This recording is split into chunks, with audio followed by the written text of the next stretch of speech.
Follow ಮಾಡೋದು ಅವರೊಂದು blood checkup ಮಾಡಕ್ಕೆ ಹೇಳಿದ್ರು. ವಿಟಮಿನ್ ಡಿ ಇವ್ರಿಗೆ ಕಮ್ಮಿ ಇದೆ, ಇನ್ನೊಂದು ಏನೋ ಕಮ್ಮಿ ಇದೆ. ಓಕೆ, ಅದನ್ನ ಸಪೋರ್ಟ್ ಮಾಡೋಂಥ ಫುಡ್ಸ್ಗಳು ಯಾವುದು? ಓಕೆ, ಈಗ ಫಿಶ್ಶು, ಆಮೇಲೆ ಇನ್ನೊಂದು ಯಾವುದು ಎಕ್ಸ್ಟ್ರಾ ಸಪ್ಲಿಮೆಂಟು ಕೂಡ ಕೊಟ್ಟಿಲ್ಲ ಅವರು. ಅಂದರೆ ಈ ಟ್ಯಾಬ್ಲೆಟ್ ಸಪ್ಲಿಮೆಂಟ್ ಅದು ಕೊಟ್ಟಿಲ್ಲ, ಫುಡ್ಡಲ್ಲೇ ಇದು ಕಮ್ಮಿ ಮಾಡಿ ಇದು ಡ್ರಾಪ್ ಮಾಡಿ ಸಾಕು ಅಂತ. ನಾನು ಟ್ರೈ ಮಾಡಿದಿರುವಂತಹ ಮೆಡಿಸಿನ್ ಇಲ್ಲ. BP ಶುಗರ್ ಇಂದ ಹಿಡಿದು ಎಲ್ಲಾನು ರಿವರ್ಸ್ ಮಾಡ್ಕೊಬೋದು. ಎಲ್ಲ ನಿಮ್ಮ ಬಾಡಿನೇ, ಲಿವರು, ಕಿಡ್ನಿ ಎಲ್ಲ ಸಫರ್ ಮಾಡ್ತಾನೆ ಇರುತ್ತೆ. ಬಿಲಾಟ್ರಲ್ PCOD ಅಂತಂದ್ರೆ where there will be a more male hormones. ಮುಖ್ಯವಾಗಿ ಈಗಿನ ಕಾಲದಲ್ಲಿ ಹೆಲ್ದಿ ಬೇಬಿ ಆಗೋದೇ ಕಷ್ಟ.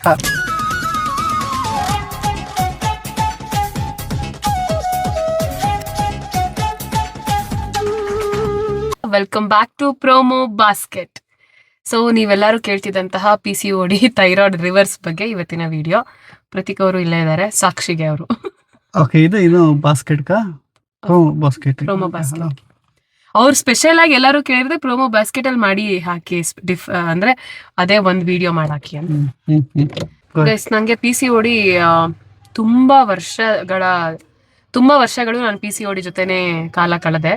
ದೋ ನಾನು ಫಿಟ್ನೆಸ್ ಮಾಡ್ತಿದ್ರು ಅಥವಾ ಫಿಸಿಕಲಿ ಆಕ್ಟಿವ್ ಆಗಿದ್ರು ಕೂಡ ನನ್ನ ಓವರ್ ಸ್ಟ್ರೆಸ್ ಅಥವಾ ಲ್ಯಾಕ್ ಆಫ್ ಸ್ಲೀಪ್ ಇಂದ ನನಗೆ PCOD ಸ್ಟ್ರೈಕ್ ಆಗಿತ್ತು. ಎಷ್ಟು ವರ್ಷದ ಹಿಂದೆ ಗೊತ್ತಾ? 2016 ಆ ಥರ ಏನೋ ನನಗೆ PCOD ಬಂತು. ನಾನು ಟ್ರೈ ಮಾಡಿದಿರುವಂತಹ ಮೆಡಿಸಿನ್ ಇಲ್ಲ, ಅಥವಾ ಅದನ್ನು ರಿವರ್ಸ್ ಮಾಡ್ಕೊಬೇಕು, ಅದನ್ನು ಹೋಗಿಸ್ಕೋಬೇಕು, ನನಗೆ ಪ್ರಾಪರ್ ಆಗಿ ಮಂತ್ಲಿ ಸೈಕಲ್ ಸ್ಟಾರ್ಟ್ ಆಗಬೇಕು. ನನಗೆ ಮಂತ್ಲಿ ಸೈಕಲ್ದು ಪ್ರಾಬ್ಲಮ್ ಆಗಿದೆ. ನಾನು ಇದು ಕ್ಯಾಂಪಿಗೆ ಹೋಗಿದ್ದೆ ಗೊತ್ತಾ. ಸೊ ಅಲ್ಲಿಂದ ನನಗೆ ಸ್ಟಾರ್ಟ್ ಆಯಿತು. ವೆದರು ಮತ್ತು ಫುಡ್ಡು ಎಲ್ಲ ಒಂದು ಸ್ವಲ್ಪ ಚೇಂಜ್ ಆಗಿ ನನಗೆ ಅಲ್ಲಿಂದ ನನ್ನ ಬಾಡಿಲಿ ಚೇಂಜಸ್ಸು, ಆ್ಯಕ್ನಿ ಅದೆಲ್ಲನೂ ಸ್ಟಾರ್ಟ್ ಆಗ್ತಾ ಬಂತು. ಒಂದು 2016 PCOD ಇದೆ ಅಂತ ಹೇಳಿದ್ರು ನನಗೆ. ಆ್ಯಕ್ಚುಲಿ ಇದು ಬಿಲಾಟ್ರಲ್ PCOD ಅಂತಂದರೆ where there will be a more male hormones form ಆಗಿ ಅವಾಗೇನೆ ನಿಮಗೆ ಇಲ್ಲಿ ಹೇರ್ ಬರೋದು ಅಥವಾ ಇಲ್ಲಿ ಹೇರ್ ಬರೋದು, ಲಾಟ್ಸ್ ಆಫ್ ಆ್ಯಕ್ನಿ. ಒಂದು ಟೈಮ್ ನನ್ನ ಪೀರಿಯಡ್ ಆಗ್ತಾ ಇದೆ, ಬಟ್ ನನಗೆ ಬ್ಲೀಡಿಂಗ್ ಆಗ್ತಾ ಇರಲಿಲ್ಲ. So that is the major problem ಆಗಿಬಿಟ್ಟಿತ್ತು ನನಗೆ. ಆಮೇಲೆ ನಾನು ಯುನಾನಿ ಟ್ರೈ ಮಾಡಿದೆ, ಇಂಗ್ಲೀಷ್ ಮೆಡಿಸಿನ್ಸ್ ಟ್ರೈ ಮಾಡಿದೆ, ಆಯುರ್ವೇದ ಟ್ರೈ ಮಾಡಿದೆ. ಟ್ರಸ್ಟ್ ಮೀ, ನನಗೇನು ಯಾವುದು ವರ್ಕ್ ಆಗಲಿಲ್ಲ. ಸೊ ಮತ್ತೆ ಆಗ್ತಾನೇ ಇರಲಿಲ್ಲ. ಬಾಡಿಲೆಲ್ಲ ತುಂಬ ವೇರಿಯೇಷನ್ಸ್ ಆಗ್ತಿತ್ತು. ಮತ್ತೆ ಹಾಸ್ಪಿಟ್ಲಿಗೆ ಹೋಗ್ತಿದ್ದೆ, ಅದೇ 21 ಟ್ಯಾಬ್ಲೆಟ್ಸು, ಅದನ್ನೇ ಇದೇ ಆಗೋಗ್ಬಿಟ್ಟಿತ್ತು, ಒಂದು ರುಟೀನ್ ಥರ. ಸೊ ಇದನ್ನು ಅವಾಗ ಅಂದರೆ 2016-17 ಡೇಸಲ್ಲೆಲ್ಲ ಇದನ್ನು ಲೈಫ್ ಸ್ಟೈಲಲ್ಲಿ ಚೇಂಜ್ ಮಾಡ್ಕೊಳ್ಬೇಕು ಅಂತ ಡಾಕ್ಟರ್ ಹೇಳಿದ್ರು ಕೂಡ ನಾವು ಅದನ್ನು ತಗೊಳ್ಳೋ ಒಂದು ಮೈಂಡ್ ಸೆಟ್ಟಲ್ಲಿ ಇರಲಿಲ್ಲ. ಲೈಫ್ ಸ್ಟೈಲಲ್ಲಿ ಹೆಂಗೆ ಚೇಂಜ್ ಆಗುತ್ತೆ ಅಂತ. ಜಸ್ಟ್ ಫಿಸಿಕಲ್ ಆ್ಯಕ್ಟಿವಿಟೀಸ್ ಮಾಡಬೇಕು, ವರ್ಕೌಟ್ ಮಾಡಬೇಕು ಅಂತ ಅಂತಿದ್ರು. ಅದನ್ನು ಮಾಡಿದ್ರು ಕೂಡ PCOD ನನಗೆ ಕಡಿಮೆ ಆಗಲಿಲ್ಲ. I am just sharing my journey, what I have gone through ಅಂತ. ಸೊ ಅದಾದಮೇಲೆ ನಿಮಗೆ ಗೊತ್ತು, ನಾನು ಫಿಟ್ನೆಸ್ ಕೋಚ್ ಆಗಿ ವರ್ಕ್ ಮಾಡ್ತಿದ್ದೆ. ಬಟ್ ಇಲ್ಲಿ ಸ್ಟ್ರೈಕ್ ಆಗ್ತಿದ್ದಿದ್ದು ಪಾರ್ಟ್ ಬಂದುಬಿಟ್ಟು ನನ್ನ ಮೆಂಟಲ್ ಇಶ್ಯೂ, ಅಂದರೆ ಓವರ್ ಸ್ಟ್ರೆಸ್ಸು. ಮೆಂಟಲ್ ಇಶ್ಯೂ ಅಂತಿದೆ, ಸಿಕ್ಕಾಪಟ್ಟೆ ಅಂಡರ್ ಸ್ಟ್ರೆಸ್ಸಲ್ಲಿದ್ದೆ ನಾನು. ಸೊ ಹಾಗಾಗಿ ಈ ಥರ ಒಂದು ಫ್ಯಾಕ್ಟರ್ಸಿಂದ ಬರುತ್ತೆ, ಲೈಫ್ ಸ್ಟೈಲಿಂದ ಬರೋವಂಥದ್ದು. ದಟ್ ಈಸ್ ನಾಟ್ ಎ ಕಾಯಿಲೆ. ಆ್ಯಂಡ್ PCOD ಇದ್ದರೆ ಮಕ್ಕಳಾಗಲ್ಲ, ಅದೆಲ್ಲಾನು ಸಿಕ್ಕಾಪಟ್ಟೆ ಮಿತ್ ಅಂತ ಅನ್ಕೊತೀನಿ. ಆರಾಮಾಗಿ PCODನ ರಿವರ್ಸ್ ಮಾಡಿಕೊಂಡು ಮಕ್ಕಳು ಮಾಡ್ಕೋಬೋದು. ಎಷ್ಟೋ ಜನಕ್ಕೆ PCOD ಇದ್ದರೂ ಕೂಡ ಮಕ್ಕಳಾಗಿದೆ. ಇಲ್ಲಿ ಓವರೀಸ್ ಏನಿರುತ್ತೆ ಅದು ಸ್ವಲ್ಪ ಅದ್ರ ಮೇಲೆ ಸ್ವೆಲ್ಲಿಂಗ್ ಥರ ಆಗಿ, ಬಬಲ್ಸ್ ಥರ ಆಗಿ ಫಾರ್ಮ್ ಆಗಿರುತ್ತೆ. ಅದನ್ನು ಕಾಮ್ ಮಾಡಬೇಕು. ಅದಕ್ಕೆ ಬೇಕಾಗಿರುವಂತಹ ಫುಡ್, ಸ್ಲೀಪು, ಸ್ಟ್ರೆಸ್ ಕಂಟ್ರೋಲ್ ಇದನ್ನೆಲ್ಲ ಮಾಡಿದ್ರೆ ಆರಾಮಾಗಿ PCOD ರಿವರ್ಸ್ ಆಗುತ್ತೆ.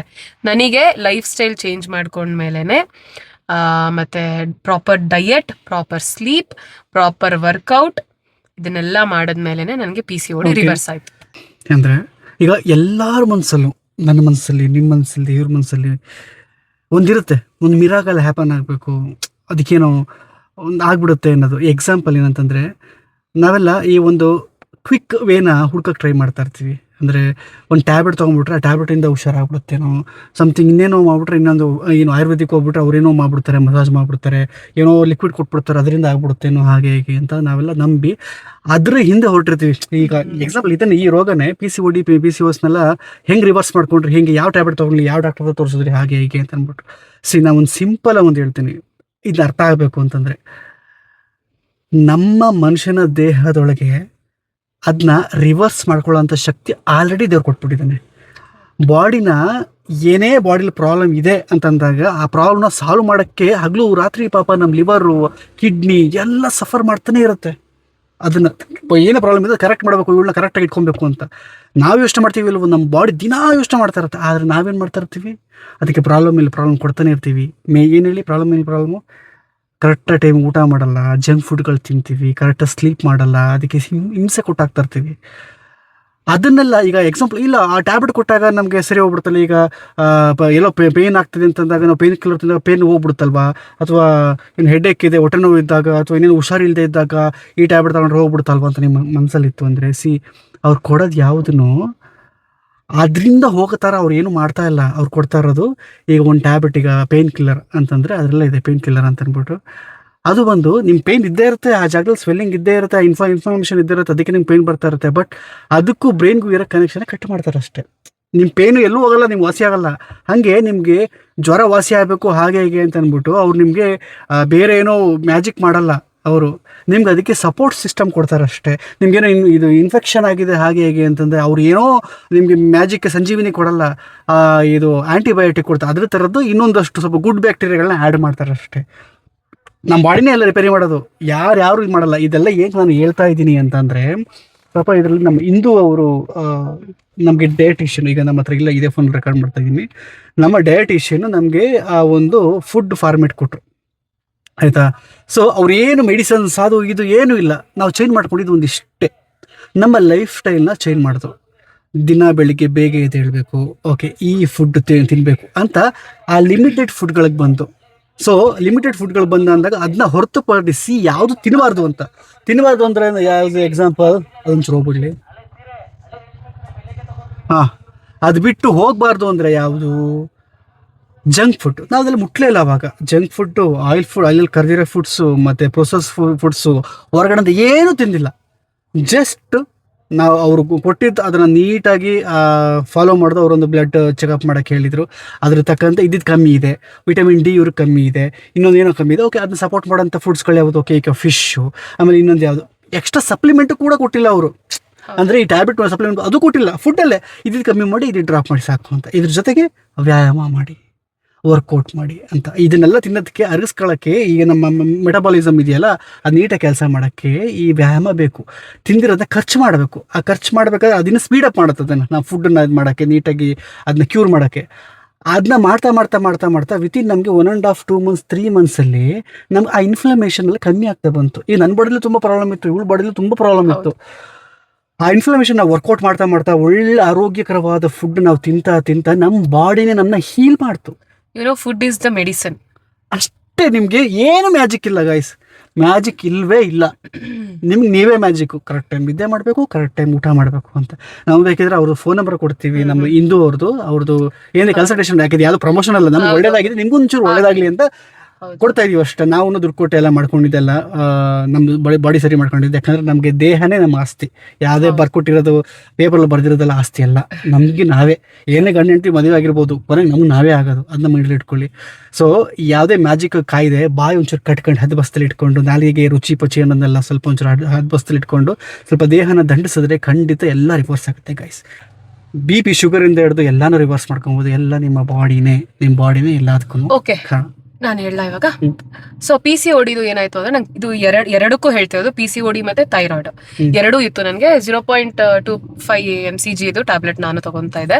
ಸೊ ಅದ್ರ ನಡುವೆ ಇವಾಗ ನಾನು ಮತ್ತೆ pregnancy plan, Ameya pregnancy plan.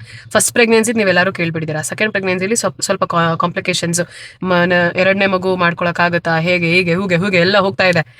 Because ನನಗೆ PCOD ಮತ್ತೆ ಥೈರಾಯ್ಡ್ ಇತ್ತು, ಡೆಲಿವರಿ ಆದ್ಮೇಲೂ ಸಹ ಇತ್ತು. ಸೊ ಇವಾಗ ಹೆಂಗೆ ಮಾಡೋದು? ಈಗ ಹೆಲ್ದಿಯಾಗಿ ನಾವು ಮಾಡ್ಕೋಬೇಕು, ಯಾವುದೇ ಥರ ಸ್ಟ್ರೆಸ್ ಇಲ್ಲದೆ, ಏನೂ ಫೋರ್ಸ್ ಇಲ್ಲದೆ, ಅಥವಾ ಏನೂ ಟೆನ್ಷನ್ ಅಥವಾ ಸ್ಟೆರಾಯ್ಡ್ಸ್ಗಳು, ಮಾತ್ರೆಗಳು, ಅವು ಇವದೆಲ್ಲ ಏನೂ ಇಲ್ಲದೇನೆ ಮಾಡಬೇಕು ಅನ್ನೋದು ಮೈಂಡಲ್ಲಿ ಇದ್ದಿದ್ದು. ಫಸ್ಟ್ ಎಲ್ಲ ಇದೆ ನನಗೆ. PCOD ಇದೆ, ಥೈರಾಯ್ಡ್ ಇದೆ. ತುಂಬ ವರ್ಷಗಳಿಂದ ನಾನು ಇದನ್ನು ಸಫರ್ ಮಾಡ್ತಾ ಇದ್ದೀನಿ.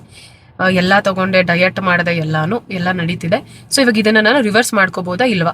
ಸೊ ನಾನು ಪ್ರತಿಯೊಂದು ಜಿಮ್ಗೆ ಜಾಯ್ನ್ ಆಗ್ತೀವಿ, ಅಲ್ಲಿ ಡಯಟಿಷಿಯನ್ ಅವ್ರು ಸಜೆಸ್ಟ್ ಮಾಡ್ತಾರೆ, ಅದೇ ಇಂದು ಅವರು. ಸೊ ಓಕೆ, ಅವರು ಡಯಟಿಷಿಯನ್ ಮಾಮೂಲಿ ಎಲ್ಲರೂ ಎಲ್ಲ ಒಂದು ಪ್ರೊಸೀಜರ್ ಅಲ್ವಾ. ಇವಾಗ ಜಿಮ್ಗೆ ಹೋಗಿದ ತಕ್ಷಣ ಡಯಟಿಷಿಯನ್ ಮತ್ತೆ ಡಯಟ್ ಚಾರ್ಟು ಇದು ನೋಡ್ಬಿಟ್ಟಿದೀವಿ ನಾವು ಆಸ್ ಎ ಕೋಚ್. ಇದೆಲ್ಲ ನನಗೆ ಕೂಡ ನಾನು ಗ್ರೂಪ್ ಎಕ್ಸ್ ಕ್ಲಾಸ್ ತಗೊಂತಿರೋದ್ರಿಂದ ನಂಗೆ ಈ ಸ್ಟ್ರೆಂಥನಿಂಗ್ ಬಗ್ಗೆ ಅಥವಾ ಈ ಮಸಲ್ ಇದ್ರ ಬಗ್ಗೆ ಎಲ್ಲ ನಂಗೆ ಅಷ್ಟ್ರ ಮಟ್ಟಿಗೆ ನಾಲೆಡ್ಜ್ ಇರಲಿಲ್ಲ. ಸೊ ಇವಾಗ ನಾನು ಏನ್ ಮಾಡಿದೆ ಅಂತಂದ್ರೆ ಅವರು ಡಯಟ್ ಚಾರ್ಟ್ ಹಾಕೊಟ್ರು. ಮೇನ್ ಆಗಿ ನಮ್ಮಿಬ್ರಿಗೂ ಅವ್ರು ಮಾಡಿದ್ದು ಬ್ಲಡ್ ಟೆಸ್ಟ್ ಮಾಡಕ್ ಹೇಳಿದ್ರು. ಬ್ಲಡ್ ಟೆಸ್ಟ್ ಅಲ್ಲಿ ನಮಗೆ ಆಕ್ಚುಯಲ್ ಆಗಿ ಏನೇನ್ ಪ್ರಾಬ್ಲಮ್ ಇದೆ, ಏನೇನ್ ಕೊರತೆ ಇದೆ ಅಂತ ಅವರು ಅದರಲ್ಲಿ ಗೊತ್ತಾಗುತ್ತೆ. ಈಗ ಜನರಲಿ ಇವಾಗ ಒಂದು ಡಯಟ್ ಚಾರ್ಟ್ ಕೊಡ್ತಾರೆ ಅಂತ ಇಟ್ಕೊಳ್ಳೋಣ. ನನ್ನ ಪ್ರಕಾರ, ಇದು ನಮ್ಮ ಪ್ರಕಾರ, ಎಕ್ಸ್ಪೀರಿಯನ್ಸ್ ಪ್ರಕಾರ, ಸೋ ಲಾಂಗ್ ಇಂದ ವರ್ಕೌಟ್ ಮಾಡ್ಕೊಂಡು ಬಂದು ಎಲ್ಲಾ ಡಯಟ್ ಚಾರ್ಟು ಎಲ್ರಿಗೂ ವರ್ಕೌಟ್ ಆಗಲ್ಲ. ಎಲ್ಲ ಇವಾಗ ಇದು ತಿನ್ಬೇಕು ಪನ್ನೀರ್, ಕೆಲವೊಬ್ರಿಗೆ ಪನ್ನೀರ್ ತಿಂದ್ರೇನೆ ಆಗಲ್ಲ, ಅದಷ್ಟು ಅವ್ರ ಬಾಡಿಗೆ ಅವಶ್ಯಕತೆ ಇರಲ್ಲ. ಹೌದು, ಈಗ ಒಬ್ರಿಗೆ ಜಿಂಕ್ ಕೊರತೆ ಇದ್ರೆ ಇನ್ನೊಬ್ರಿಗೆ ವಿಟಮಿನ್ D3 ಇರುತ್ತೆ, ಇನ್ನೊಬ್ರಿಗೆ ಏನೋ B12 ಇರುತ್ತೆ. ಅದೆಲ್ಲ ಡೆಫಿಷಿಯನ್ಸಿ ಇರುತ್ತೆ. ಇದೀವಿ ಗೊತ್ತಾ, ಇಲ್ಲೇ ಮಿಸ್ ಆಗ್ತಾ ಇರೋದು. ಅಂದ್ರೆ ನಮ್ಮ ಬಾಡಿ ಏನ್ ಬೇಕು ಅದನ್ನ ಕೊಡ್ಬೇಕು. ಸೊ ಇದನ್ನ ಮಾಡ್ಬೇಕು. ಮೋಸ್ಟ್ ಆಫ್ ದ ನ್ಯೂಟ್ರಿಷನಿಸ್ಟ್ ಆಗಿರ್ಬೋದು, ಡಯಟಿಷಿಯನ್ ಆಗಿರ್ಬೋದು, ಅವರೆಲ್ಲಾರು ನಿಮ್ಗೆ ಬ್ಲಡ್ ಟೆಸ್ಟ್ ಕೇಳ್ತಾರೆ. ಆದ್ರೆ ನಾವೇನ್ ಮಾಡ್ತೀವಿ, ಬ್ಲಡ್ ಟೆಸ್ಟ್ ಕೊಡಲ್ಲ. So we skip that. Actually main ನಾವಲ್ಲೇ ಮಿಸ್ ಆಗ್ತಾ ಇರೋದು. ಬ್ಲಡ್ ಟೆಸ್ಟ್ ಮಾಡಿಸಿ ನಿಮ್ಗೆ ಏನೇನಿದೆ ಮಿಸ್ ಆಗ್ತಿದೆ. ಈಗ ಸ್ಪೆಷಲಿ ಫಿಮೇಲ್ಸ್ ಅಲ್ಲಿ ಕ್ರಾಟಿಸಾಲ್ ಸ್ಪೈಕ್ ಆಗುತ್ತೆ, ಬಿಕಾಸ್ ನಮ್ಗಳ ಲೈಫ್ ಸ್ಟೈಲು, ನಿದ್ರೆ ಇರಲ್ಲ, ಲಾಟ್ಸ್ ಆಫ್ ಸ್ಕ್ರೀನಿಂಗ್ ಟೈಮು ಇವೆಲ್ಲ ಇರೋದ್ರಿಂದ, ಮತ್ತೆ ಈ ಪ್ರೊಜೆಸ್ಟ್ರಾನು ಹೈ ಆಗಿರುತ್ತೆ. ಇದೆಲ್ಲಾನು ನಾವು ಬ್ಯಾಲೆನ್ಸ್ ಮಾಡ್ಕೊಬೇಕು. ಅವಾಗ್ಲೇನೆ ನಮ್ಗೆ ಮಂತ್ಲಿ ಸೈಕಲ್ ಕರೆಕ್ಟ್ ಆಗುತ್ತೆ, ನೈಸ್ ಫ್ಲೋ ಆಗುತ್ತೆ. ಆಮೇಲೆ ಏನೇನಿದೆ ಅದಕ್ಕೆ ತಕ್ಕಂತೆ ಆಕ್ಚುಲಿ ಇಂದು ನನಗೆ ಫುಡ್ ಕೊಟ್ಟಿದ್ದು. ಒಂದೇ ಮಂತ್ ಗೈಸ್ ನಾನು ಆಕ್ಚುಲಿ ಟ್ರೈ ಮಾಡಿದ್ದು, ಬಿಕಾಸ್ ನಂಗೆ ಅಷ್ಟೊಂದು ಇನ್ಫ್ಲಮೇಷನ್ ಇಲ್ಲ, ನೀಟಾಗಿ ರಿವರ್ಸ್ ಮಾಡೋ ಅಂಥದ್ದು ಎಲ್ಲ ಕೆಪಾಸಿಟಿ ಇತ್ತು. ನಾನು 1 ಮಂತ್ ಆ ಫಸ್ಟ್ ಪೀರಿಯಡ್ ಹೆಂಗಿತ್ತು ಅಂದ್ರೆ, ಟ್ರಸ್ಟ್ ಮೀ, ನಾನು I was so bloody happy, because ನನ್ನ ಫ್ಲೋ ವಾಸ್ ಸೋ ಗುಡ್. ನನ್ನ ಬಾಡಿ ಅಷ್ಟು ಲೈಟ್ ಫೀಲ್ ಆಗ್ತದೆ, ನನ್ನ ವೆಯ್ಟ್ ಲಾಸ್ ಆಗ್ತದೆ, ಫ್ಯಾಟ್ ಲಾಸ್ ಆಗ್ತಾ ಇತ್ತು. ಅವಾಗಷ್ಟೇ ನಾನು ರಿಕವರಿಗೆ ಸ್ಟಾರ್ಟ್ ಮಾಡ್ತಾ ಇದ್ದೆ. And also we were in the planning ಹೆಲ್ದಿಯಾಗಿ ಕನ್ಸೀವ್ ಆಗಿ. ಪ್ಲಾನಿಂಗ್ ಅಂತ ಬಂದಾಗ ನಾನು ನಿಮ್ಗೆ ಹೇಳ್ತೀನಿ, ಸುಮಾರು ಜನ ಬಿಡಿ, ಅದು ಯಾರ್ಯಾರು ಏನಂತ ಹೇಳಲ್ಲ, ನಿಮ್ಗೆ ಸೆಕೆಂಡ್ ಬೇಬಿ ಆಗೋದೇ ಇಲ್ಲ ಅಂತ ಹೇಳಿದ್ರು. ಇವನ್ ಬಿಡಿ, ಅದು ಹೆಸರೆಲ್ಲ ತಗೊಳ್ಳಲ್ಲ ನಾನು. ಆನೋಗಿ ಸಂಬಂಧಪಟ್ಟಿರೋ ಅವರೆಲ್ಲ ಇಲ್ಲ ಆಗಲ್ಲ ಅಂತ ಅಂದ್ಬಿಟ್ಟು, ನಾವು ದೇವ್ರ ಮೇಲೆ ಭಾರ ಇಟ್ಟು ನಾವು ಹೆಲ್ದಿ ಲೈಫ್ ಸ್ಟೈಲ್ ಇದು ಮಾಡ್ಕೊಂಡು, ಇವನ್ ಇದಕ್ಕಿಂತ ಹೆಚ್ಚಾಗಿ ನಮ್ಗೆ ಅಂತಂದ್ರೆ ನಮಗೆ ಬ್ಯಾಡ್ಲಿ ನಮ್ಗೆ ಸೆಕೆಂಡ್ ಬೇಬಿ ಬೇಕಿತ್ತು. ಅಂದ್ರೆ ನಮಗೆ ಆನೋನ ಅದೊಂದು ಸಿಂಗಲ್ ಪಾಪವಾಗಿ ನಮಗೆ ಇರ್ಸಕ್ಕೆ ಇಷ್ಟ ಇಲ್ಲ. ಯಾಕಂದ್ರೆ ನಾವು ಸುತ್ತಮುತ್ತ ನನ್ನ ಸರ್ಕಲ್ ಅಲ್ಲ, ನನ್ನ ಮನೆಯಲ್ಲಿ 3 ಜನ ಬೇಬಿ, ಸಿಂಗಲ್ ಬೇಬಿ. ಅದನ್ನ ನೋಡಿದಾಗ ಇದೇನು ಗೊತ್ತಾ, ನಾವೆಲ್ಲ ಒಂಥರ ಅರ್ಬನ್ ಪ್ಲೇಸ್ಗಳಲ್ಲಿ ಇರ್ತೀವಿ, ಒಬ್ರು ಮಾತಾಡ್ಸಲ್ಲ, ಎಲ್ಲ 4 ಗೋಡೆ ಮಧ್ಯದಲ್ಲಿ ಇರ್ತೀವಿ.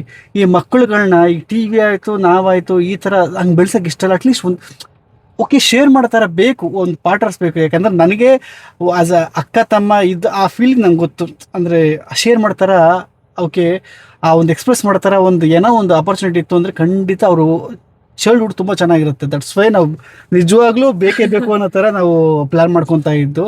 ಆ ನೋವಲ್ಲಿ ನನಗೆ ಥೈರಾಯ್ಡು, ಅದು ಹೈಪರ್ ಥೈರಾಯ್ಡು ಟ್ರಿಗರ್ ಆಗಿಬಿಟ್ಟಿತ್ತು. ಲಿಟ್ಟಲ್ಲಿ ಹೈಪರ್ ಥೈರಾಯ್ಡ್ ಅಂತಂದರೆ ಸುಮಾರು ಜನಕ್ಕೆ ಗೊತ್ತಿದ್ದರೆ, ಅದು ಗೊತ್ತಿಲ್ಲದವ್ರಿಗೆ ಹೇಳ್ತೀನಿ. ಇದು ಹೈಪೋ ಅಂತಂದರೆ ದಪ್ಪ ಆಗ್ತಾರೆ. ಇದು ಇವಳು ಥೈರಾಯ್ಡ್ ಇದ್ದಿದ್ದು ಹೈಪೋ. ಅದೇನಂತಂದರೆ ಒಂದು ಸ್ವಲ್ಪ ತಿಂದಂಗೆ ದಪ್ಪ ಆಗ್ಬಿಡ್ತಾರೆ ಅದು ಅಂತ. ಬಟ್ ಹೈಪರ್ ಅಂದರೆ ಲಿಟ್ರಲಿ ಸೀಕೊಂಡು ಹೋಗ್ತಾರೆ ಫುಲ್, ಲಿಟ್ರಲಿ ಡಾರ್ಕ್ ಸರ್ಕಲ್ ಜೊತೆಗೆ ಮಸಲ್ ಲಾಸ್ ಫುಲ್. ಅಂದರೆ ಫ್ಯಾಟ್ ಇದ್ದೇ ಇರುತ್ತೆ, ಫುಲ್ ಮಸಲ್ ಲಾಸ್ ಹಾಗೆ ಹಿಂಗೆ ಹಿಂಡ್ಬಿಡುತ್ತೆ ಅವ್ರನ್ನ. ಜೊತೆಗೆ ಅದ್ರ ಜೊತೆಗೆ BP ಟ್ರಿಗರ್ ಮಾಡುತ್ತೆ, ಹಾರ್ಟ್ ರೇಟ್ ಎಲ್ಲ ಜಾಸ್ತಿ ಮಾಡುತ್ತೆ. ಅದಾದಮೇಲೆ ಶುಗರ್ ಬರುತ್ತೆ ಅದರಿಂದ ಪೂರ್ತಿ, ಅಂದರೆ ನೆಕ್ಸ್ಟ್ ಲೆವೆಲ್. ಇದನ್ನೆಲ್ಲ ರಿವರ್ಸ್ ಆಗಿದ್ದು ಖಂಡಿತ ಇದೇ ಡಯಟಿಂದನೇ. ಅದೇ ಬ್ಲಡ್ ರಿಪೋರ್ಟಲ್ಲಿ ಬಂದಿತ್ತು, ಓಕೆ ಇವರಿಗೆ ಹೈಪರ್ ಥೈರಾಯ್ಡ್ ಇದೆ ಅಂತ ಅಂದ್ಬಿಟ್ಟು ನಂಬರ್ಸ್ ಬಂತು, ಮುಗೀತು. ಆ ಹೈಪರ್ ಇದ್ರೂ ಕೂಡ ಈಗ BP ಶುಗರ್ಗೆ ಹೆಂಗೆ ಟ್ಯಾಬ್ಲೆಟ್ ತಗೋತೀವಿ ಹಂಗೆ ಲೈಫ್ ಟೈಮ್ ತಗೊಬೇಕಂತ ಟ್ಯಾಬ್ಲೆಟ್ನ.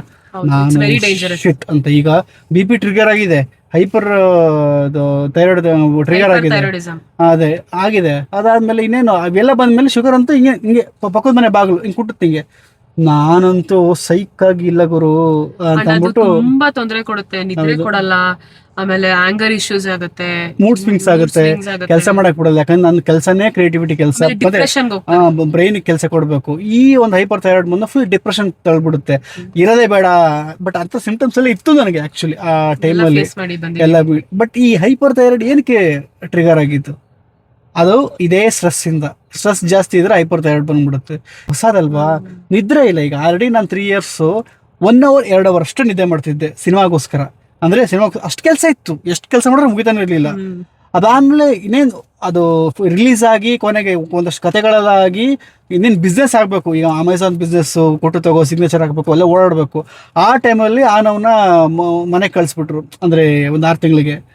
ಅವಾಗ ಲಿಟ್ರ್ ಇವಳೊಬ್ಬಳೇ, ಇವಳಿಗೋದೆಲ್ಲ ಹೊಸದು. ಅಂದರೆ ಒಬ್ಬನೇ, ಈಗ ಅಮ್ಮ ಇವರೆಲ್ಲ ಇದ್ದಾಗ ಇವಳು ಸಪೋರ್ಟ್ ಸಿಕ್ತಿತ್ತು. ಈಗ ಇದ್ದಕ್ಕಿದ್ದಂಗೆ ಇವಳೊಬ್ಬಳನ್ನ ಪಾಪನ ಕಳಿಸಿದಾಗ ಇವಳೇ ಟೇಕ್ ಕೇರ್ ಮಾಡ್ಕೊಳ್ಳೋಕೆ ಕಷ್ಟ ಆಗುತ್ತೆ. ಆ ಬಾಣಂತಿ ಅಲ್ವಾ, ಆ ಟೈಮಲ್ಲಿ ಪಾಪನ ಟೇಕ್ ಕೇರ್ ಮಾಡ್ಕೊಂಡು ಇವಳು ಹೆಂಗೆ. ಅವಾಗ ನಾನು ಎಲ್ಲ ಕೆಲಸ ಬಿಟ್ಟು ಹೋಲ್ಡ್ ಮಾಡಿ ಬಾಡಿ ಮೆಂಟಲಿ ಫಿಸಿಕಲಿ ಫುಲ್ ಇವಳ ಜೊತೆ ನಾನು ಟೈಮ್ ಸ್ಪೆಂಡ್ ಮಾಡಕ್ಕೆ ಶುರು ಮಾಡಿದೆ. ಲಿಟ್ರಲಿ ಯಾವ ಥರ ಅಂದರೆ ನಾವು ಈಗಲೂ ಹೆಂಗೆ ನಿದ್ದೆ ಕೊಡಲ್ಲ ಹಂಗೆ ಅವಾಗ ಇನ್ನೂ ಪ್ರೋ ಲೆವೆಲ್ಲು ನಿದ್ದೆನೇ ಕೊಡ್ತಿರ್ಲಿಲ್ಲ. ರಾತ್ರಿ ಎಲ್ಲ ನಿದ್ದೆ ಮಾಡಿದೆ. ಅದರಲ್ಲೂ ನನಗಂತೂ ನಾನು ಸ್ವಲ್ಪ ನಿದ್ದೆ ಕಮ್ಮಿ. ಅದು ಬಂದ್ಮೇಲಂತೂ ನಿದ್ದೆ ಮಾಡಿದೆ ಸೀಕಂಡು ಗೊತ್ತಿಲ್ಲ ನನ್ನ ಒಳಗಡೆ ಏನಾಗ್ತಿದೆ ಅಂತ ಅಂದ್ಬಿಟ್ಟು. ಆಮೇಲೆ ನನಗೆ ಫುಲ್ಲು ಮೂಡ್ ಸ್ವಿಂಗ್ಸು, ಹೆಲ್ತಲ್ಲೆಲ್ಲ ಅಪ್ಸೆಟ್ ಆಗಿ ಓಡಿಸ್ಕೊಂಡು ಕೊನೆಗೆ ಇದು ಧರ್ಮಸ್ಥಳಕ್ಕೆ ಅದೇನಂತಾರೆ SDMಗೆ ಹೋಗಿ ಅಲ್ಲೆಲ್ಲ ನೋಡಿದ್ಮೇಲೆ ಫುಲ್ಲು BP ಟ್ರಿಗ್ಗರ್ ಆಗಿ ಹೋಗಿದೆ. ಅವರೆಲ್ಲ ಚೆಕ್ ಮಾಡಿ ಹೇಳ್ತಾ ಇದ್ದಾರೆ, ಸರ್ ಊಸ್ಟ್ ಆಗ್ಬಿಟ್ಟಿದೆ ಎಲ್ಲ ನಿಮ್ಮದು ಅಂತಂದು. ಅವರು ಒಂದು 10 ದಿನ ಇದು ಕೊಡ್ತಾರೆ, ಏನು ಟ್ರೀಟ್ಮೆಂಟ್ ಕೊಡ್ತಾರೆ. ಅಲ್ಲಿ ಒಂದು 3-4 kg ಸಣ್ಣ ಆಗ್ಬಿಟ್ಟು ಮತ್ತೆ ವಾಪಸ್ ಬರ್ತೀನಿ ಮನೆಗೆ ಬಂದು ಬಾಡಿ ಕ್ಲೆನ್ಸ್ ಮಾಡ್ಕೊಂಡು ಬಂದು ಇಲ್ಲ ಹಿಂಗೆ ಬಿಟ್ರೆ ನಾನು ಹಿಂಗೆ ತಿನ್ಕೊಂಡ್ಬಿಡುತ್ತೆ ಇದು ಅಂತಂದು ವರ್ಕೌಟ್ ಶುರು ಮಾಡಿದ್ದೆ. ಆಮೇಲೆ ಶುರು ಮಾಡಿದ್ದು ಇಬ್ರು ಒಟ್ಟಿಗೆ ಸ್ಟಾರ್ಟ್ ಮಾಡ್ದೋ ಇಂಟ್ಯೂಸಸ್ ಆಗಿ. ಶುರು ಮಾಡಾದ್ಮೇಲೆ ನಾನು 1 month 2 months ಆಕ್ಚುಲಿ 1 month ಹಂಗೆ ಮಾಡಿದೆ. ಅದಾದ್ಮೇಲೆ ಡಯಟ್ ನೆಲ್ಲ ಪ್ರಾಪರ್ ಆಗಿ ಸೆಟ್ ಆಗೋಷ್ಟೊತ್ತಿಗೆ 2 months ಆಯ್ತು. ಅದಾದ್ಮೇಲೆ ನೆಕ್ಸ್ಟ್ ಮಂತ್ ನಾನು ಕನ್ಸೀವ್ ಆದೆ. ಅಂಡ್ ಗೈಸ್ ಇನ್ನೊಂದು ಹೇಳ್ತೀನಿ, ಎವ್ರಿ ಬಾಡಿ ಇಸ್ ಡಿಫ್ರೆಂಟ್. ಎಲ್ಲಾರ ಬಾಡಿನೂ ಒಂಥರ ಬೇರೆ ಬೇರೆ ತರ ವರ್ಕ್ ಆಗುತ್ತೆ. ಅದು ಪ್ರೆಗ್ನೆನ್ಸಿಲ್ ಆಗಿರ್ಬೋದು, ನಾರ್ಮಲ್ ಆಗಿರ್ಬೋದು. ನಾವು ಜನರಲ್ ಆಗಿ ಏನೋ ಪ್ರೆಗ್ನೆನ್ಸಿ ಇಲ್ಲ, ನಾರ್ಮಲ್ ಒಂದು ಯಂಗ್ಸ್ಟರ್ ಬಾಡಿ ಆಗಿರ್ಬೋದು, ಯಾವುದೇ ಬಾಡಿ ತಗೊಳ್ಳಿ ತುಂಬಾ ಡಿಫರ್ ಆಗುತ್ತೆ. ಒಂದೊಂದು ತರ. ಈಗ ನನಗೆ ಪ್ರೆಗ್ನೆನ್ಸಿ ಸಿಂಪ್ಟಮ್ಸ್ ಬೇರೆ ಇದ್ರೆ ಬೇರೆಯವ್ರಿಗೆ ಬೇರೆ ತರನೇ ಇರುತ್ತೆ. ಪೀರಿಯಡ್ ಸಿಂಪ್ಟಮ್ಸು ಅಷ್ಟೇ. ನನ್ನ ಫ್ರೆಂಡ್ ಒಬ್ಳು ಇದ್ಲು ಸ್ಕೂಲಲ್ಲಿ, ಅವಳಿಗೆ ಪೀರಿಯಡ್ಸ್ ಟೈಮಲ್ಲಿ ನಮಗೆ ಸೊಂಟ ನೋವು, ಕಾಲು ನೋವೆಲ್ಲ ಬಂದ್ರೆ ಅವಳಿಗೆ ಮೂಗ್ ಪೇನ್ ಬರ್ತಾ ಇತ್ತು. ಮೂಗ್ ಪೇನ್ ಬಂದು full red. Again the body is working differently. So ನನಗಾಗಿದೆ ಅಂದ ತಕ್ಷಣ ನಿಮಗಾಗುತ್ತೆ ಅಂತಲ್ಲ. ನಾನು ಕರ್ಕೊಂಡ್ಬರಕ್ ಹೋಗ್ತೀನಿ. ಸೊ ನಾನು ಏನ್ ಹೇಳಕ್ಕೆ ಟ್ರೈ ಮಾಡ್ತಾ ಇರೋದು ಅಂದ್ರೆ, ಪ್ಲೀಸ್ ನಿಮ್ಮ ಲೈಫ್ ಸ್ಟೈಲ್ ಚೇಂಜ್ ಆಗ್ತಿದ್ರೆ ನಿಮ್ಗೆ ಆಟೋಮೆಟಿಕ್ ಆಗಿ ಕಾನ್ಫಿಡೆನ್ಸ್ ಹಾಗೆ ಹೆಲ್ದಿ ಲೈಫ್ ಸ್ಟೈಲ್ ಆಗ್ತಿದ್ದಂಗೆನೆ ನಿಮ್ಮ ಬಾಡಿ ಎಲ್ಲ ರಿಕವರಿ ಆಗಿ ರಿಯಾಕ್ಟ್ ಮಾಡೋದಕ್ಕೆ ಸ್ಟಾರ್ಟ್ ಮಾಡುತ್ತೆ ಇನ್ ಅ ಪಾಸಿಟಿವ್ ವೇ. ಅವಾಗ ಪಾಪು ಆಗದೇ ಇಲ್ಲ, ಹಾಗೆ ಇವಳಿಗೆ ಎಗ್ ಮೆಚೂರ್ ಆಗಲ್ಲ ಹಂಗೆ ಅಂತಿದ್ದು. Within 1.5-2 months healthy life style ಅಲ್ಲಿ ಹೆಲ್ದಿ ಬೇಬಿ ನಮ್ಗಾಗಿದ್ದು. ನಾವು ಅದನ್ನ ಎಷ್ಟು ಖುಷಿಯಿಂದ ಹೇಳ್ಕೊತೀವಿ ಗೊತ್ತಾ. ಎಲ್ಲ ರಿವರ್ಸ್ ಆಯ್ತು, ಬೇಬಿ ಆಯ್ತು. ಅದೆಲ್ಲ ಸಾಮಾನ್ಯವಾಗಿ ಈಗಿನ ಕಾಲದಲ್ಲಿ ಹೆಲ್ದಿ ಬೇಬಿ ಆಗೋದೇ ಕಷ್ಟ. ಅದು ಇದು ಅನ್ಕೊಂಡು ಕ್ಯೂ ಅಲ್ಲಿ ಇರ್ತಾರೆ IVF ಹಾಗೆ ಹೀಗೆ ಅನ್ಕೊಂಡು. ನಿಮ್ಗೆ ಹಾಸ್ಪಿಟಲ್ ನೋಡಿದ್ರೆ ಗೊತ್ತಾಗುತ್ತೆ, ಎಲ್ಲ ಟ್ರೆಂಡ್ ಆಗ್ಬಿಡಿದೆ IVF ಮಾಡ್ಕೊಳ್ಳೋದೆಲ್ಲ. ಸೊ ಹಾಗೆ ಗೈಸ್ ಈಗ ಆಲ್ರೆಡಿ ನಾವು ಒಂದಷ್ಟು ಕೆಮಿಕಲ್ ಫುಡ್ಸ್ ಅದು ಇದು ಫುಡ್ಗಳಿಂದಾನೆ ಫುಡ್ ಇಸ್ ಅ ಪ್ರಾಬ್ಲಮ್ ಆಗ್ಬಿಡಿದೆ ಫುಡ್. ಸೊ ಅದರಲ್ಲೂ ನಾವು ಇನ್ನೊಂದಷ್ಟು ಕೆಮಿಕಲ್, ಇನ್ನೊಂದಷ್ಟು ಜಂಕ್ ಫುಡ್ಸ್, ಇನ್ನೊಂದಷ್ಟು ಬೇಡದಿರೋ ಫುಡ್ಗಳನ್ನ ತಿಂತಾ ಇರ್ತೀವಿ. ಸೊ ಅದನ್ನ ಮಾಡಬಾರ್ದು. ನಾನು ಹೇಳೋದೇನಂದ್ರೆ ಎಲ್ಲಾನು ತಿನ್ಬೇಕು ಗೈಸ್. ಜಂಕ್ ಫುಡ್ ತಿನ್ಬೇಕು, ಟ್ರಿಗರ್ ಆಗೇ ಆಗುತ್ತೆ. ಡಯಟ್ ಅಂದಿದ ತಕ್ಷಣ ಒಂದು ವಾರ 1 ತಿಂಗಳು ಮಾತ್ರ ಮಾಡ್ಬಿಟ್ಟು ಸುಮ್ಮನೆ ಆಗ್ಬಿಡೋದಲ್ಲ. ನಾವು ಹೆಲ್ದಿಯಾಗಿ ತಿನ್ನೋದು ನಮ್ಮ ಲೈಫ್ ಸ್ಟೈಲ್ ಆಗ್ಬೇಕು. ಅದೇ ನಾವು ತಿನ್ನೋದು that is our lifestyle. ಹಿಂಗೆ ನಾನು ಊಟ ಮಾಡೋದು ಅನ್ನೋದು ಆ ಥರ ಅಡಾಪ್ಟ್ ಆದಾಗ ಏನಾಗುತ್ತೆ, ನಿಮ್ಗೆ ಅದು ಡಯಟ್ ಅನ್ನೋ ಒಂದು ಮೈಂಡ್ ಸೆಟ್ಟು ಬರಬಾರ್ದು ಅನ್ನೋದು. ಈಗ ಇಷ್ಟು ದಿನಗಳ ನಮ್ಮ ಸರ್ಕಸ್ ಮೇಲೆಗೆ ನಮ್ಗೆ ಆಗಿರೋ experience. Don't force yourself to do the diet. Strict ಆಗಿ ಮಾಡೋದು, ಆಮೇಲೆ ಏನೋ 3 ದಿನ ಮಾಡ್ತೀರಾ ಅಷ್ಟೇ, ಏನು ಮ್ಯಾಕ್ಸಿಮಮ್ 3 ವಾರ ಮಾಡ್ತೀರಾ, 3 ತಿಂಗಳು ಮಾಡ್ತೀರಾ, ಲೈಫ್ ಟೈಮ್ ಮಾಡಕ್ಕೆ ಅದನ್ನ ಮನೇಲಿ ಇಟ್ಕೊಳ್ಳಿ. ನೀವು ಅದನ್ನ ಲೈಫ್ ಸ್ಟೈಲ್ ಮಾಡ್ಕೊಳ್ಳಿ. ಅಂದ್ರೆ ಫುಲ್ ನೀವು ಕಂಪ್ರೆಸ್ ಮಾಡಕ್ ಹೋಗ್ಬಿಡಿ, ಅದು ಆಗಲ್ಲ ಗುರು ಹಂಗಂದಿದ್ರೆ. ಸೊ ನೀವು ಹೆಲ್ದಿಯಾಗಿ ತಿನ್ಬೇಕು. ಅಂಡ್ ಮೋರ್ ಓವರ್ ಏನಂದ್ರೆ ಪೋರ್ಷನ್ ಕಂಟ್ರೋಲ್ ಮಾಡ್ಬೇಕು. ಏನೇ ತಿಂದ್ರು ಇಷ್ಟು ತಿನ್ಬಿಟ್ಟು, ಇವಾಗ ಆಸೆ ಆಗ್ತಿರುತ್ತೆ, ಕ್ರೇವಿಂಗ್ ಆಗ್ತಿರುತ್ತೆ ತಿನ್ಬೇಕು ಅಂತ, ಸುಮ್ನೆ ಟೇಸ್ಟ್ ಮಾಡ್ಬಿಟ್ಟು ತಿನ್ಬಿಟ್ಟು ಸುಮ್ನೆ ಆಗ್ಬೇಕು. ಎಷ್ಟೊಂದ್ ದಿನ ಆಗ್ಬಿಟ್ಟಿರುತ್ತೆ, ಫುಲ್ ಕಂಟ್ರೋಲ್ ಮಾಡ್ಬಿಟ್ಟಿರ್ತೀರಾ. ನೀವೆಲ್ಲರೂ ಅಬ್ಸರ್ವ್ ಮಾಡಿ, ಡಯಟ್ ಮಾಡಿ ಒಂದ್ ಸ್ವಲ್ಪ ದಿನಕ್ಕೆ ನಮ್ಗೆ ಎಲ್ಲಾನು ಜಾಸ್ತಿ ತಿಂದಿರ್ತೀವಿ. ಡಬಲ್ ಬಿರಿಯಾನಿ ತಗೋ, ಇವ ಚೀಟ್ ಡೇ ಅಂದ್ಬಿಟ್ಟು ವರ್ಷದ ಮಂತ್ ಮಾಡಿರೋದೆಲ್ಲ ತಿಂತೀವಿ. ಸೊ ಹಂಗ್ ಮಾಡಬೇಡಿ, ತುಂಬಾ ಕಷ್ಟ ಆಗುತ್ತೆ. ಆ ಪ್ರೊಸೀಜರೇ ಕಷ್ಟ. ಸೊ ತಿನ್ಬೇಕು ಅನ್ಸ್ದಾಗ ಲೈಟಾಗಿ ತಿನ್ನೋದು, ಬ್ರೇಕ್ ಮಾಡೋದು, ಅದನ್ನ ಬ್ಯಾಲೆನ್ಸ್ ಮಾಡ್ಕೊಂಡು ಲೈಫ್ ಸ್ಟೈಲ್ ನ ಬ್ಯಾಲೆನ್ಸ್ ಮಾಡಿದಾಗ ನಿಮ್ಗೆ ಈಸಿ ಆಗುತ್ತೆ. ಸೊ ಈಗ ಇಂದು ನಂಬರ್ ಕೊಟ್ಟಿರ್ತೀವಿ, ಇಟ್ಸ್ ಜಸ್ಟ್ ಅದೇ ಪ್ರತೀಕ್ ಹೇಳ್ದಂಗೆ ನಮ್ಗೆ ಹೆಲ್ಪ್ ಆಯ್ತು, ನಿಮ್ಗೂ ಹೆಲ್ಪ್ ಆಗ್ಬೋದೇನೋ, ಯಾಕಂದ್ರೆ ಎಲ್ಲಾರು ಕೇಳಿದ್ರಿ ನಮ್ಗೆ ಇನ್ಸ್ಟಾಗ್ರಾಮ್ ಅದ್ರಲ್ಲಿ ಇದ್ರಲ್ಲೆಲ್ಲ. So just contact her. ನಿಮ್ಗೂ ಕೂಡ ರಿವರ್ಸ್ ಆಗ್ಲಿ, ಒಳ್ಳೇದಾಗ್ಲಿ, ಹೆಲ್ದಿ ಆಗಿರಿ. Again this is again it's about ಅವ್ರದ್ದೇನು ಕಮರ್ಷಿಯಲ್ ಗಿಮರ್ಷಿಯಲ್ ನಮ್ಗೆ ಏನು ಗೊತ್ತಿಲ್ಲಪ್ಪ, ನೀವೇನ್ ಮಾತಾಡ್ಕೊತಿರೋದು ನಮಗೂ ಇದು ಯಾವ ಪ್ರಮೋಷನ್ ಅಲ್ಲ, ಇದು ನಿಮ್ ಜಸ್ಟ್ ಒಳ್ಳೇದಾಗ್ಲಿ ಅಂತ ಅನ್ಬಿಟ್ಟು ನಮ್ ಮಾಡ್ತಾ ಇರೋದು. ಸೊ ನಿಮ್ ಲೈಫ್ ಸ್ಟೈಲ್ ನ ಚೆನ್ನಾಗಿ ಇಟ್ಕೊಳ್ಳಿ ಗೈಸ್. All the best. ನಿಮ್ಮ ಬಾಡಿನ ಹೇಗೆಲ್ಲ ರಿವರ್ಸ್ ಮಾಡ್ಕೊಬೇಕು ಹೆಲ್ದಿಯಾಗಿ ಅಂತ ಅನ್ಕೊಂಡಿದ್ರೆ ಅದೆಲ್ಲ ಆದಷ್ಟು ಬೇಗ ಆಗ್ಲಿ.